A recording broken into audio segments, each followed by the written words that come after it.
In this video, I'm going to show you how I turn this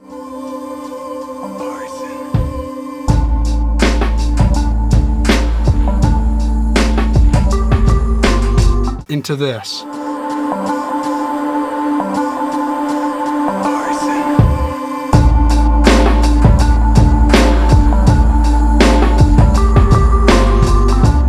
And instead of just showing you the plugins I use, I'm going to explain how they work so you guys can actually understand what's happening with your mix. Because if not, it's like you're a pro race car driver skirting around without gas. Almost all of you will get a lot of value out of this, and you're going to get actionable tips that you can apply to your mix today. And all I ask in return is that you like the video if you found it helpful or entertaining, and let's get right into it. First, I dialed in those drums and bass.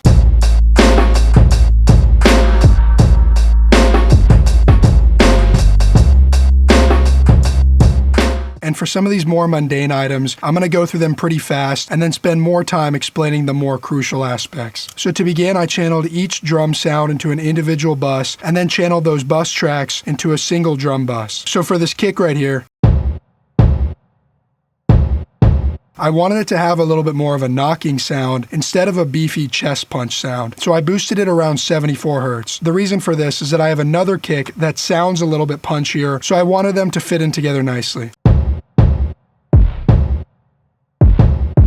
As you'll know from my video on how to glue your mix, I use this middle band to really expand the drum and make it sound bigger in the mix. So I'm going to play it with a 45% mix using a triode algorithm in that middle band, and then I'm going to slide down that mix knob real time so you can hear what's going on.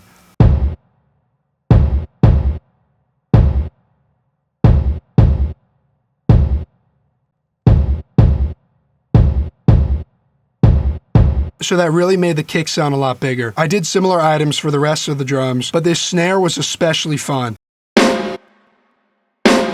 First, I used some EQ and compression, and then I ran it through this decapitator plugin, which really added some nice distortion. I'm going to play it with and without the distortion, and what you're going to hear is that the snare is going to open up and fill more space in the mix. This is really important because without that, it's a little bit more of this piercing snare sound, and then when I add that distortion, more energy around the 700 to 1000 Hertz occurs. And it's subtle when played in solo, but it can really make a huge difference in the context of the mix.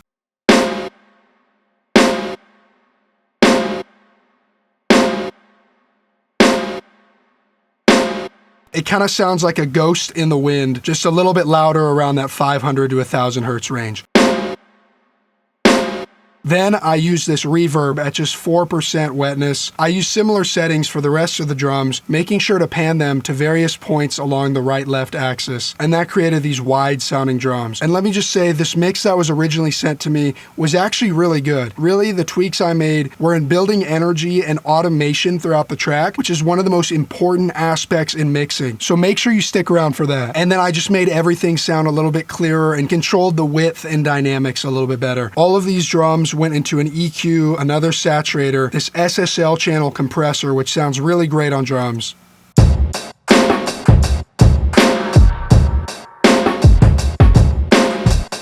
But it's important not to overdo that compressor because it can really make things sound awful if you push it too hard. Then I added a clipper, and then I also added more reverb on the drum bus. Again, a really light amount of verb, and all of this went into a dry channel and then a channel with more distortion on it, and the saturation channel sounds like this. Again, that's just adding some crunch, and it makes the drums stand out more in the mix, and it also makes them sound like they're being hit harder.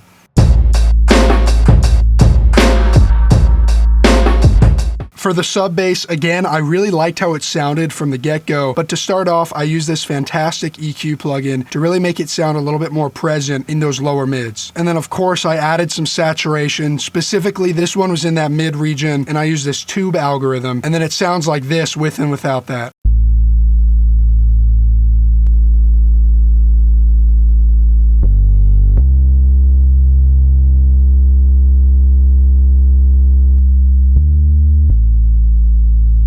So it definitely sounds more distorted, but this is actually just to make it sound present in the mix, because without that, it's really easy for those bass notes to get lost. And even though it's really acting as a sub function, you want to still be able to hear some of those notes. Lastly, I sidechained the kicks to the bass to make it so the bass ducks a little bit when the kicks come in. This can be really good, especially if you have some frequencies that are just inherently overlapping, but you still want them to sound full in the mix. If you don't know how to do that in FL, it's really easy. Just highlight your drum channel, in this case, these 2 kicks, and then right-click on the channel that you want to reduce as a result of these kicks, and then click sidechain to this track. It's going to show this kind of like transparent routing, but if you don't know how sidechaining works, imagine just a regular drum and bass channel that are just on top of each other, and then you have a regular compressor on that channel. When that kick comes in, the total volume is going to decrease just because there's more volume to be compressed, volume that's exceeding that threshold. So with sidechaining, it's kind of like an invisible compressor that doesn't compress a bass and kick on top of each other, but it compresses the bass as a result of the kick. So once you have that routing locked in, you just need to open up a limiter, go to the compress function, right-click on this sidechain option, and then click the kick that you want to use as the sidechain input. Then just set your threshold and ratio as you would a normal compressor. And because I had 2 kicks, I had to do this process twice. One of the kicks, which happens to be the deeper, subbier kick, is compressing the bass a little bit more to make room for that kick in the first place. So this is what it looks like on the limiter.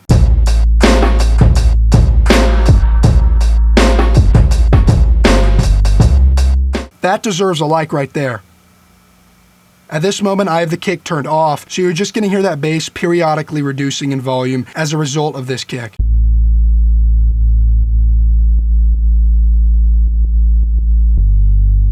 As you can see, this purple part is the amount that it's reducing by, and it kind of has this pumping sound. Now it was time to dial in those leads and pads and synths. So for this one, I was actually sent the dry track and a send track, and I really liked how that send sounded, so I just kind of used it as a second send, pan to the left, to add some width by adding variety in the tracks. I used these compression and EQ settings. As you can tell, if you watch my video on how pros use compression, these settings are going to ideally have this perfect balance between kind of in the background and not super distractingly up front, but also up front enough to be audible to the listener.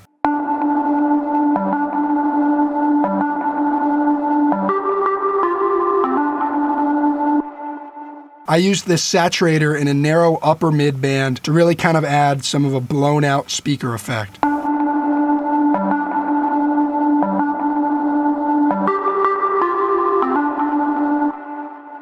Then I use the CLA 2A compressor. This thing sounds fantastic on kind of percussive melodic instruments like pianos or this track right here. But I thought the effect was a little bit too extreme, so I just turned down that mix knob. And then all these tracks under it are actually used for automation, which was the most crucial aspect to this mix, so you shouldn't click off yet because that's going to change the game. And then I put this through tons of effects to kind of make it sound a little bit different on either side of the ear. And then I routed all of those into a bus track that just has a compressor on it with very light settings to make sure nothing gets out of hand. I did a similar process for this pad right here.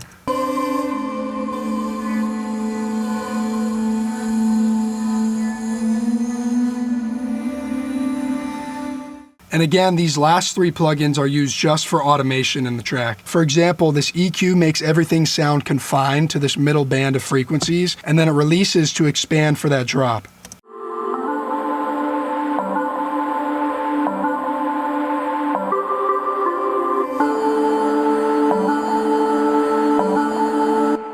Similarly, I used 2 saturators that look like this to use on the other synth, and that's what this is right here. All of this combined really creates that opening up effect that you're going to hear in a lot of fantastic songs. This really builds energy, which is crucial in a good mix.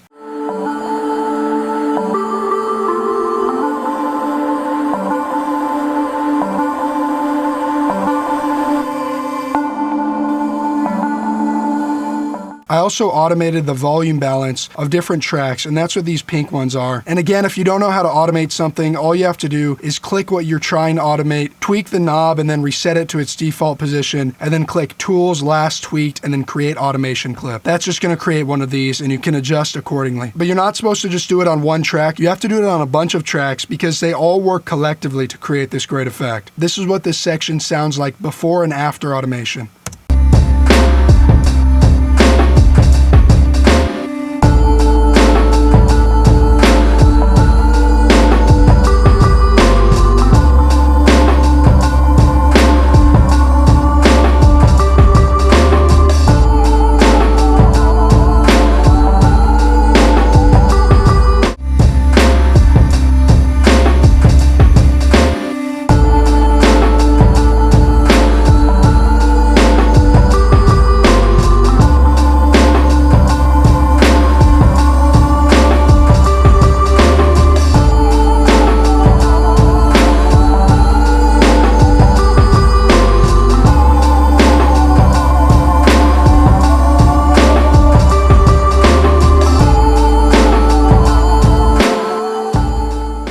If you thought that was cool, comment it down below with a timestamp to let all those passive YouTube watchers know when some of the cool parts are. Also, I noticed at a certain point, I felt it sounded a little bit too repetitive, so I added in this ominous vocal sample to make it sound a little bit more unique.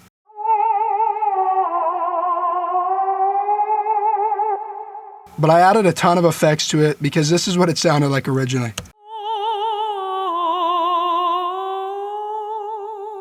Firstly, I used a compressor and a slow attack. Remember, that's going to make it sound a little bit more pushed back and in the background. And then I made sure the EQ sounded good. I added this lo-fi saturation preset from Butch Vig Vocals. This is what it sounds like with and without.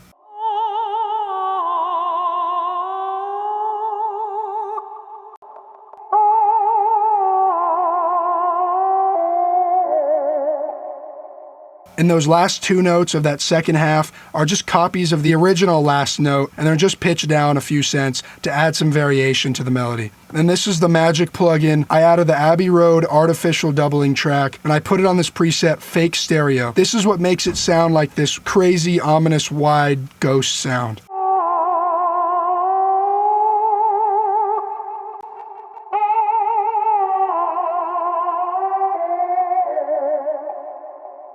And of course, I routed it to a bunch of different reverbs. This is the CLA Epic modulation, and then I cut out those highs and lows on that verb. And if you watch my video on how to get huge sounding vocals, you know I used the classic delay trick where I put one channel in the hard left and one in the hard right at two separate times, completely on wet for each channel, and that's what makes it sound extra big. Then I put these all in a bus, and I put on a plate reverb, some more EQ, compression, standard stuff, and then a balance plugin for automation. Finally, on the master, I put it through some EQs and compressors, standard stuff, and then I actually reduced the width a little bit in those low mid to mid sections and then in the high sections because I thought it was just too intense. I added some dynamic EQ to take down anything that's just too intense, and then of course I volume boosted it, and this is what I used right here. The reason I had to boost it by so much is because I actually took the volume down in this first EQ to get the threshold set right for this SSL compressor. But here's a note for the person that sent me this, and this is who sent me the track, by the way. Try to mix with the stems a little bit louder to begin with. And yes, I know this was a mix and not a master, but that track was definitely a lot quieter than it needed to be. And also, I think the drums could have used a little bit more clipping on the track that you initially sent me. However, I did really like how they sounded in general. So my final mix grade for you is an A-. I thought the track sounded really good, and the overall mix at any given point in time sounded great. What this means is the biggest piece of advice I could give you is to make sure you're automating things, because without automation, your track eventually will become boring. And I did like that you added different effects throughout the song to change things up, but I also mean automating those effects like distortion and overall volume to really push things to the max when the energy is at its peak, and then take things back when you want to add a little bit more room to the song. Also, look out for an email from me because I also mastered your original mix. And lastly, make sure to check out my video on compression as well as my video on clipping, because once you master those tools, you can really step your game to a whole new level.